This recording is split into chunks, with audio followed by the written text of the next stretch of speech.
Hi friends, வணக்கம். தைப்பூசம் எப்படி ஒரு முக்கியமான நாளோ அதே போல தான் உத்திர நட்சத்திரம் வர இந்த பங்குனி உத்திரம் கூடவே வர பௌர்ணமியும் ரொம்பவே சிறப்பு நம்மளுக்கு. உங்களுடைய கோரிக்கையை வைக்க ஒரு நல்ல நாள் அப்படின்னா இந்த பங்குனி உத்திரத்தை சொல்லுவேன். எத்தனை நாள் விரதம் இருக்கலாம் அப்படின்லாம் கேட்டிருக்கீங்க. தைப்பூசத்துக்கு நீங்கள் எப்படி இருந்தீங்களோ அதே மாதிரி நீங்கள் ஃபாலோ பண்ணிக்கலாம். இல்லை தைப்பூசத்துக்கு நான் 48 நாள் இருந்துட்டேன், இதில் எப்படி இருக்கணும் அப்படின்னு கேட்டிங்கன்னா எல்லாமே நம்ம மனசு தான் காரணம். ஸோ நம்மளுக்கு ஏற்ற மாதிரி ஒரு விரதம் தான் நம்ம எடுத்துக்கணும். ஏன்னா நம்ம உடம்பை பற்றி நம்மளுக்கு தான் தெரியும். ஸோ நம்ம ஏற்ற மாதிரி நீங்கள் எடுத்துக்கிட்டிங்க அப்படின்னா நம்மளும் நல்லாயிருப்போம். விரதம் ஸ்டார்ட் பண்ணும்பொழுதும் நம்மளுக்கு ஜாலியாக ஸ்டார்ட் பண்ணிப்போம்.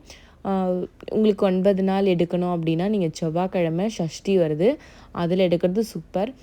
திங்கக்கிழமை பார்த்தீங்கன்னா உங்களுக்கு கிருத்திகை வருது, அதுலேயும் நீங்கள் எடுக்கலாம். பட் அது 10 நாள் அப்படின்ற மாதிரி கணக்கு வந்துடும். ஞாயிற்றுக்கிழமைலேருந்து எடுக்கிறீங்க அப்படின்னா 11 நாள் கணக்கு வரும். நீங்கள் உங்களுக்கு டைம் கிடைக்குதோ அந்த டைமில் நீங்கள் எடுத்துக்கோங்க. அதுதான் உங்களுக்கு சிறப்பாக இருக்கும். விரதம் டைமில் வந்து கந்தசஷ்டி படிங்க, திருப்புகழ் படிங்க, வேல்மாறல் நிறைய பேர் இப்போ படிச்சுட்டே இருக்காங்க. அந்த மாதிரிலாம் படிங்க. சுவாமிக்கு ரொம்ப பிடிச்சது அப்படின்னு கேட்டிங்கன்னா திருப்புகழ். இதை டெய்லியுமே நிறைய பேர் படிக்கிறீங்க அப்படின்னா ஒரே ஒரு திருப்புகழ் இந்த 9 நாள் அப்படின்ற மாதிரி கணக்கு வச்சு படிங்க.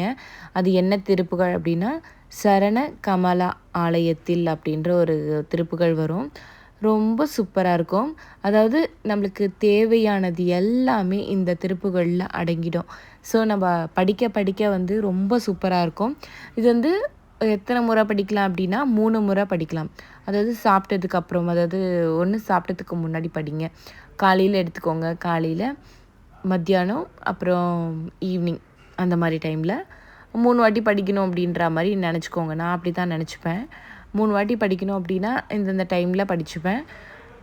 இல்லை அப்படின்னா கண்டினியூஸாக எனக்கு வந்து இந்த ஒரு வாரத்தில் இந்த ப்ரோக்ராம் நடந்தே ஆகணும் அப்படின்னு நீங்கள் நினைப்பீங்க இல்லையா? ஒரு கட்டாயமான ஒரு ப்ரோக்ராம் நீங்கள் நினைக்கிறீங்க அப்படின்னா அப்போது 108 வாட்டி படிங்க.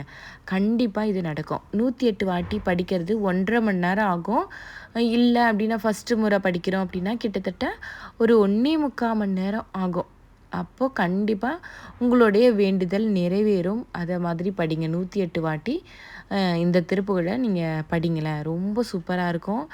ட்ரை பண்ணி பாருங்கள். திருப்புகழ் படிக்க படிக்க வாழ்க்கையே மாறும் அப்படின்லாம் சொல்லியிருக்காங்க. ஸோ கண்டிப்பாக நீங்கள் இந்த பங்குனி உத்திரத்தில் நீங்கள் ட்ரை பண்ணி பாருங்கள். அது கண்டிப்பாக நடக்கும். இந்த நாள் பார்த்திங்க அப்படின்னா முருகப்பெருமானுக்கும் தேவயானிக்கும் கல்யாண நாள். அதாவது முருகர் பெருமானில் பல தெய்வங்களுக்கு இந்த நாள் தான் வந்து திருமண நாளாக இருக்குது.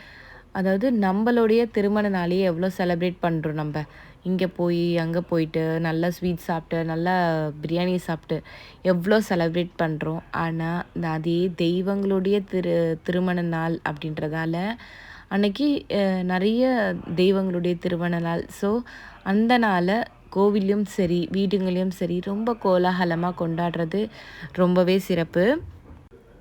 ரொம்ப எளிய முறையில் வெத்தலை பாக்கு பழம் வச்சு ஏதோ ஒரு ஸ்வீட்டை வச்சு நீங்கள் சுவாமி கும்பிட்டு அவங்கள அழைச்சிங்க அப்படின்னா கண்டிப்பாக அவங்க வருவாங்க.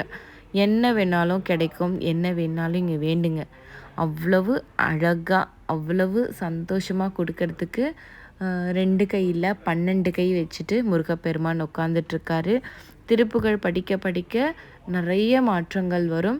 கல்யாணம் ஆகாதவங்க இந்த வாட்டி கண்டிப்பாக நீங்கள் 108 வாட்டி 9 நாளைக்கு சொல்லி பாருங்கள். கல்யாணம் கண்டிப்பாக நடக்கும். Okay friends, bye. வாழ்க வளமுடன்.